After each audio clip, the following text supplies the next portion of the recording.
여러분 안녕하십니까. 조선일보가 최보식 칼럼이란 것을 통해서 이번 4.15 총선이 부정선거인 여러 정황이 있다 하는 인터뷰를 오늘 방송을 내보냈습니다. 보도를 내보냈습니다.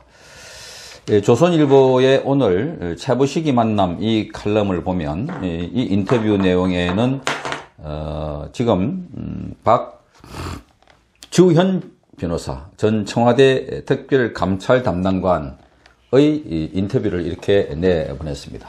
이렇게 최보식이 만난 사람의 칼럼은 인터뷰는 전체가 한 면이 통째로 인터뷰로 구성되어 있는 것이 특징입니다. 최보식 기자가 그 사회의 이슈가 되는 사람이나 또는 그 이슈의 핵심 중심에 있는 사람들을 통해서 인터뷰를 함으로 해서 그 의제를 만드는 그런 것입니다. 이건 제가 오늘 태블릿 PC로 찍은 거고, 종이신문은 이 정도 크기입니다. 아주 크게 내보냈습니다. 아주 한면, 완전히 한 면을 다 인터뷰 방송을 해서, 여기 보면 빳빳한 선거 신권 다발처럼 묶인 사전투표 용지, 정식 규격 아닌 투표 용지도 있다. 이렇게 해서 이번 선거에 그동안 우파 국민들이나 유튜브들이 제기해왔던 여러 가지 부정선거에 의혹이 될 만하다 하는 것들 다 실었습니다. 뭐 투표용지가 신권처럼 빳빳하다. 인쇄가 한쪽으로 쏠린 선거구에서 투표지가 있다. 아래 여백이 긴 사전투표용지도 있다. 이런 것도 있고요. 여러 가지 관련된 투표 에 부정 의혹이 있는 이런 것들을 볼 수가 있습니다. 분류기에서 기호 2번이 표기가 안 된 기호 2번이나 또 기표가 안 된 무효표가 1번으로 넘어가는 장면도 있다. 이렇게 하고 있습니다. 지금 여기 나와 있는 기사 내용들 대부분 보면 지난번에 우리 유튜버들이나 국민 여러분들이 제시한 것들이 거의 대부분 다 들어 있습니다.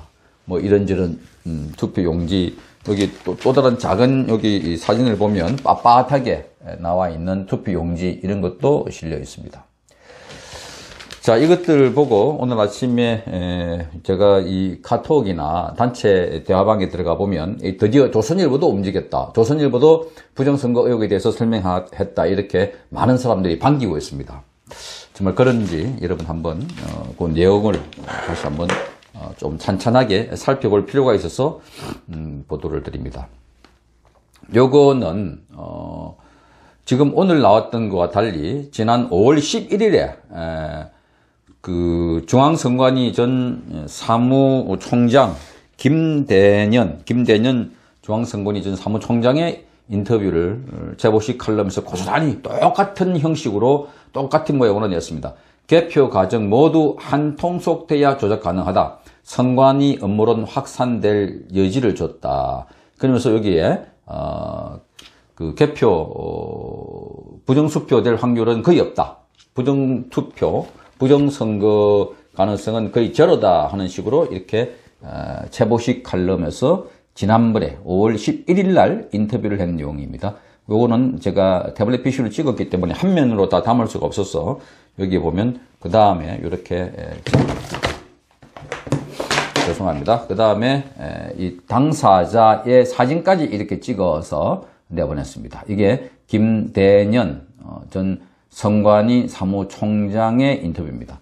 여기에서는 그 당시에 그 부정선거는 기본적으로 있을 수가 없다. 여기 뭐 여러 사람들이 한꺼번에 다 가담을 해야 되고 공무원이나 참관인 그리고 뭐 부정 투표함을 나르는 사람들, 우체부 등등 해서 여러 사람들이 날라야 되는 것이기 때문에 불가능하고, 분류기는 거기에 센서 기능이 없고 단지 분류만 하는 기능만 갖고 있다. 이렇게 이야기하고, 또 뭐 투표 용지가 A에서 B 용지, 그러니까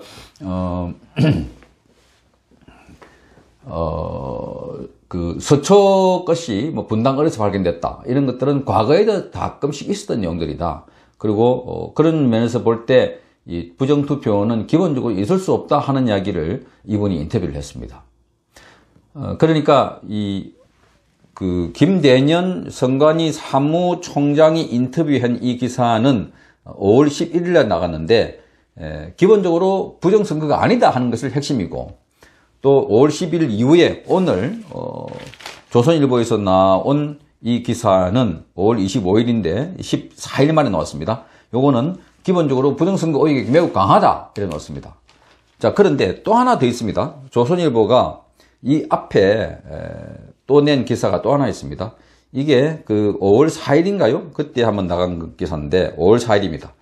5월 4일 날 이것도 제가 태블릿 PC로 찍었습니다. 5월 4일 날 역시 이 조선일보가 사전투표 결과 통계적으로 전혀 이해가 안 된다. 선관위는 의혹을 풀어라 하고 이 지금 박성현 서울대학교 명예교수, 박성현 통계학과 명예교수이면서 한국통계학회 전 학회장을 역임했던 박성현 교수, 통계학의 거두입니다. 자, 이분은 도저히 이번 선거가 통계적으로 있을 수가 없다. 그건 이 결과는 신이 손으로 딱 삐져가지고 만들어낸 것이다. 우연호 또 자연적으로 이런 통계 결과가 나올 수 없다 하는 인터뷰를 통해서 이번 선거가 부정선거다 하는 것을 거의 단정적으로 표현은 그렇게 하지 않았지만 다 읽어보면 완전히 부정선거다 하는 것을 이해할 수 있는 이 최고 권위자의 인터뷰를 실었습니다. 자, 그렇다면 조선일보가 맨 처음에 5월 4일에는 이번 사전선거가 부정선거, 이번 4.15 부정선거는 부정선거 의혹이 매우 깊다 하는 것을 인터뷰를 내보냈다가 그 뒤에 다시 한번 선관위 사무총장 인터뷰를 통해서 이번 선거는 부정선거가 아닙니다 하고 기사를 내보냈습니다. 5월 4일 날에서 5월 11일이니까 무려 일주일 만에 개표 과정 한 통 속이 다 돼야 속일 수 있다. 그래서 이건 부정선거가 아니다 하는 것을 선관위 전 사무총장 이름을 통해서 똑같은 최보식 칼럼 인터뷰를 통해서 내보냈습니다. 그리고 오늘 또다시 최보식 인터뷰는 박주현 전 청와대 특별감찰 담당관으로서 지금 변호사인데 이분이 주장하는 내용들을 지금 다 보니까 부정선거 의혹이 너무나 깊다 이렇게 내보냈습니다. 자, 그렇게 보면 부정선거라고 하는 4.15 선거라고 하는 또는 4.15 선거 부정이 아니다고 하는 이 어쨌든 4.15 선거를 가지고 처음에는 부정선거, 둘째는 아니다, 셋째는 또 부정선거다 이렇게 지그재그식으로 보도를 하고 있다. 여러분 이해가 되십니까? 왜 이랬을까요? 왜 이런 보도를 할까요? 보통 이런 사안들은 인터뷰보다는 기자가 취재를 합니다. 취재를 해서 부정선거 의혹이 여러 군데 드러났지 않았습니까? 그러면 이미 이 드러난 의혹을 좀 더 검증을 거쳐가지고 그게 확실해지면 기사가 여기 취재하고 저기 취재하고 뭐 이 선관위 취재하고 그리고 참관인들 취재하고 그리고 이 기계를 만든 미루 시스템 같은 것을 취재하고 분류기를 취재하고 통계학자 인터뷰를 하고 그 내용들을 다 봐가지고 그렇게 해서 어떤 방향으로 기사를 쓰되 거기 아니다 하는 사람은 반론을 적어가지고 인터뷰 기사를 박스 기사 또 스트레이트 기사 이렇게 씁니다. 이거는 인터뷰로 소화할 기사가 아닙니다. 인터뷰는 그 특정한 사람이 자기가 고유한 주장을 한다거나 이 사람 자체가 뉴스거리가 돼서 그럴 때는 인터뷰를 하지만 지금처럼 전 국가적인 아젠다고 이거는 국민 사이에 여러 의혹이 퍼지고 있는 상황에서 한두 사람의 인터뷰를 될 건 아닌데 최보식이라는 그 칼럼을 통해서 인터뷰를 통해서 똑같은 사안을 가지고 이번에는 부정선거다, 그 다음에는 아니다, 또 그 다음에는 부정선거다 이런 식으로 인터뷰를 한 것 자체가 이상하다. 그리고 결정적으로 오늘 나왔던 이 기사에는 민경욱 의원이 주장했던 팔로드 파티라고 하는 중국 공산당의 핵심 해커가 여기에 들어와서 우리 선거를 조작했다 하는 의혹은 전혀 언급되지 않고 있습니다. 그러니까 그동안 나왔던 제기됐던 투표 용지나 함의나 보관 절차, 인쇄나 이런 거에 대한 문제점을 적어놨습니다. 그래서 이 기사를 보면 저는 새로운 내용은 없다. 그리고 이게 인터뷰를 통해서 소화할 내용이 아니다. 자, 그렇다면 조선일보가 무슨 의도로 이렇게 했을까? 맨 처음에 조선일보가 취재를 하지 않았습니다. 지금도 하지 않고 있습니다. 보도를 하지 않고 있습니다. 취재 보도를 하지 않고 있다가 인터뷰 기사만 지금 찔끔찔끔 내고 있는데 그것도 지그재그로.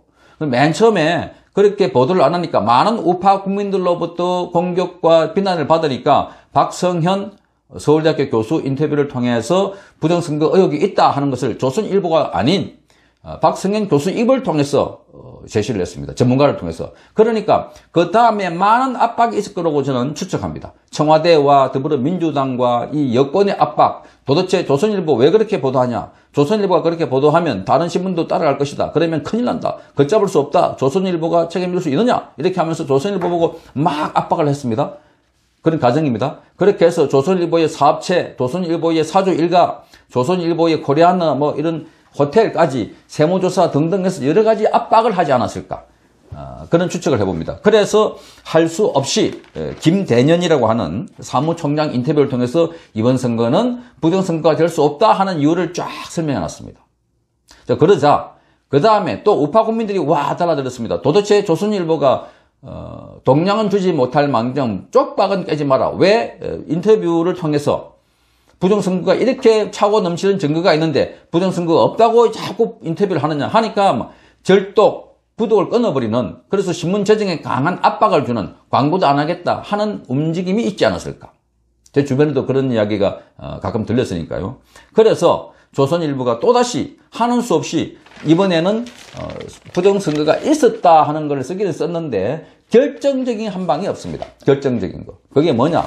중국이 개입했다고 하는 민경욱 의원의 주장이 전혀 들어있지 않습니다. 민경욱 의원이 주장했던 내용은 이게 오늘 인터뷰에 나왔으니까, 그러니까 어제 그제 충분하게 실을 수 있는 시간적인 여유가 있음에도 불구하고 담지 않았습니다. 그게 지금 이 선거의 핵심입니다. 그게 지금 분류기에 센서가 있어가지고 거기에 뭐 분류도 하고 뭔가 조작도 하고 한다는 것 여러 가지 있는데 그거 다 빼버렸습니다. Follow the party가 빠지고 여기 들어있는 이 내용에는 이미 우리가 다 알고 있는, 그죠? 투표함 보존, 보관, 뭐 그리고 빳빳한 거 여러 차례 문제됐던 걸 그걸 집어넣음으로 해서 또다시 우리 국민들에게, 우파 국민들에게 부정선거에 대한 취재를 했습니다라는 면죄부를 받고, 또 저쪽에 청와대나 이런 쪽에서는 보십시오, 할 수 없이 하긴 했는데 여기에 뭐 핵심적인 내용은 없습니다. 민경욱 또 중국 해커가 개입했다는 증거도 안 담았고 또 내용들이 이미 다 나왔던 겁니다 라고 하지 않았을까.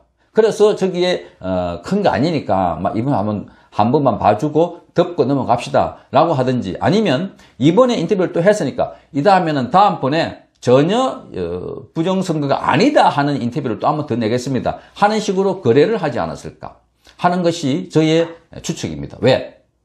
언론은 기본적으로 이런 인터뷰를 동일한 사안을 가지고 한 기자가 여기도 갔다가 저기도 갔다가, 그죠? 왼쪽으로 갔다가 오른쪽 갔다가 안 합니다. 기자는 한 사안을 보고 취재를 할 때 그게 사실이면 그 사실을 중심으로 기사를 쓰고 거기에 반론이 있으면 반론을 적어주는, 그래서 하나의 스토리텔링을 만들어가지 이거를 두 개, 세 개 쪼개가지고 이번에는 이 이야기 들었다가 저번에는 저 이야기 들었다가 그러지 하지 않는다는 겁니다.